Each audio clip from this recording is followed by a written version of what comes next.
Strong स्त्री जन्माला येत नाही, ती रोजच्या छोट्या छोट्या सवयींनी घडली जाते. आपण आपल्या घरातल्या सगळ्या मेंबर्सची काळजी घेतो, पण खरंच आपण स्वतःची काळजी घेतो का? हिला पण तर माझ्या इतकंच बाळ आहे, हिचं पण सी सेक्शनच झालंय. अरे वा, हिला छान जमतं, मला जमत नाही. हिचा मुलगा तर छान खातो, माझा मुलगा खातच. स्ट्रॉंग असणं म्हणजे सगळ्यांचा भार आपण उचलणं नाही बरं का. स्ट्रॉंग असणं म्हणजे थोडंसं वेगळं होणं, थोडंसं लांब होणं. आणि आपण हार मानत नाही, आपण अजून मोटिवेट होतो, आपण अजून मी सर्व काही सांभाळायला पुरेशी आहे. नमस्कार, पुन्हा एकदा स्वागत आहे. आज आपण पाहणार आहोत मनातल्या गोष्टीचा भाग 3. आज आपण मोटिवेशन नाही बोलणार आहोत, आज आपण बोलणार आहोत रोजच्या छोट्या छोट्या सवयींबद्दल, ज्या तुम्हाला आतून स्ट्रॉंग बनवतील. तर जाणून घेऊयात अशा 6 सवयी ज्या तुम्हाला मानसिक दृष्ट्या मजबूत बनवतील. तर त्यात पार्ट नंबर 1 आहे सकाळचे 30 मिनिट और 15 मिनिट, जसं तुम्हाला जमेल तसं, ते फक्त स्वतःसाठी. डोळे उघडले, फोन सुरू केला आणि चालू झालं. स्टेटस पहा, रील्स स्क्रोल करा, शॉर्ट्स पहा आणि लोकांची लाईफ म्हणजे दुसऱ्यांची लाईफ आपण पाहत राहा आणि त्यातून आपली दिवसाची सुरुवात होते. आणि मग सकाळी सकाळी येतो तो गिल्ट. तर तुम्ही काय करा, स्वतःसाठी तुम्हाला जमेल, मी ऑप्शन दिलेला आहे 15 किंवा 20 आणि स्वतःसाठीचे 15 मिनिटं हा व्हिडिओ मी ऑलरेडी केलेला आहे. पाहिला नसेल तर नक्की पहा, लिंक डिस्क्रिप्शन बॉक्समध्ये देत आहे. तर सकाळचे मी 30 मिनिट सांगेन. सकाळचे 30 मिनिटं डोळे उघडताच रील स्क्रोल न करता, मोबाईल चेक न करता तुम्ही रिलॅक्स व्हा, काम व्हा.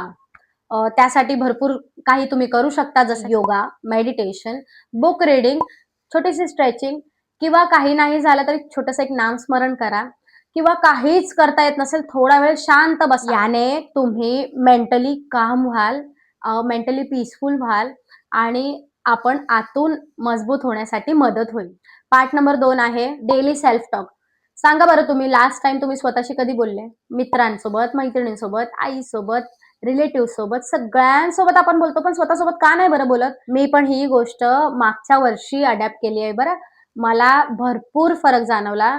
मी थोडंसं रडत असते तरी पण मी आरशासमोर जाते आणि स्वतःशी बोलते आणि खूप आनंद झाला असेल तरी पण मी आरशासमोर जाते.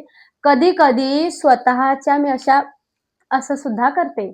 आरशासमोर जायचं आणि बोलायचं, वाव किती सुंदर दिसते मी. खरंच केलं पाहिजे. खूप छान वाटतं. आतमधून आपले हॅपी हॉर्मोन्स रिलीज होतात आणि आपल्याला एक वेगळ्या लेवलचा कॉन्फिडन्स येतो आणि आपण हार मानत नाही, आपण अजून मोटिवेट होतो. मी स्वतःची मैत्रीण, मी स्वतःच आहे. मी सर्व काही सांभाळायला पुरेशी आहे आणि चुका झाल्या तर होऊ देत, मी शिकतच आहे. त्यानंतर पार्ट नंबर 3 आहे स्मॉल विन्स लिहा. म्हणजे काय तर छोट्या छोट्या गोष्टी तुम्ही एका डायरीमध्ये खरंच लिहून काढा. 1 करोडाची लॉटरी लागली आणि आपण एक मोठा बंगला घेतला आहे आणि खूप मोठी सक्सेस झाली आहे. तेवढ्या मोठ्या गोष्टीची वाट बघू नका. छोटे छोटे विन्स सेलिब्रेट करा. कोणी तुमच्या जेवणाची तारीफ केली ते छोटंसं लिहून काढा. आज आपल्या बाळाने तुम्हाला छान हग केला आणि काहीतरी गोड म्हणाला तर ते सुद्धा लिहून काढा. आज बॉसने तुम्ही कामाला जात असाल तर तुमच्या बॉसने आज तुमचं छोटंसं अप्रिसिएशन केलं असेल, त्यासाठी तुम्ही ते सुद्धा छोटंसं लिहून काढा. खूप छान वाटतं. गोष्टी करायला सातत्याने कार्यरत असतो. म्हणून आज ठीक आहे, माझ्याकडून ते नाही झालं, ठीक आहे, पण मी आज प्रयत्न केला बरं का, ते सुद्धा लिहून काढा. आणि बोलतात ना की थेंबे थेंबे तळे साचे, तशाच असतं. छोटे छोटे विन्स लिहा आणि आपण मोठ्या शिखरापर्यंत पोहोचायला आपल्याला वेळ लागणार नाही बरं का. पार्ट नंबर 4 आहे बाउंड्रीज. वारंवार मी सांगत आलेले आहे, भरपूर व्हिडिओमध्ये मी बाउंड्रीजचं सांगितलेलं आहे. तुम्ही योग्य बाउंड्रीज सेट करा. तुम्हाला घरात तुमचं काहीतरी काम आहे किंवा तुम्ही कुठेतरी एका जागी जाणं गरजेचं आहे आणि त्याच वेळी एखाद्या कुठल्या तरी कोणाचा तरी मेसेज किंवा कॉल येतोय की त्यांनी तुम्हाला बोलवलं आहे काही कारण नसताना. मग तुम्हाला जे इम्पॉर्टंट आहे ना, ते तुम्हाला निवडलं गेलं पाहिजे. आता मला माहिती आहे माझं बाळ खूप लहान आहे, मला त्याच्यासोबत जास्त टाइम स्पेंड केला पाहिजे, मला त्याची जास्त काळजी घेतली पाहिजे, ना की गॉसिपिंग करण्यात आणि ह्याच्या त्याच्या चुगल्या करण्यात. तर तुम्ही डायरेक्ट नाही म्हणायला शिका की नाही, मला नाही जमणार यायला. असं प्रेमात म्हणा, कोणाचं मन दुखवू नका, पण एक लिमिटेड बाउंड्री सेट करा. ठीक आहे, त्यांना आज राग येईल, उद्या राग येईल, पण कधीतरी ते समजून घेतील.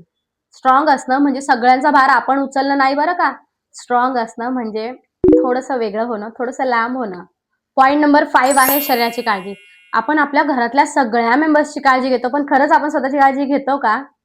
सेल्फ लव्हर मनातल्या गोष्टी 1 मध्ये ऑलरेडी व्हिडिओ लाईव्ह झालेला आहे, आईने स्वतःची काळजी का घ्यावी, तर नक्की तो पण व्हिडिओ बघा. तर पॉइंटवर परत येऊया. शरीराची काळजी आपण घेतलीच पाहिजे.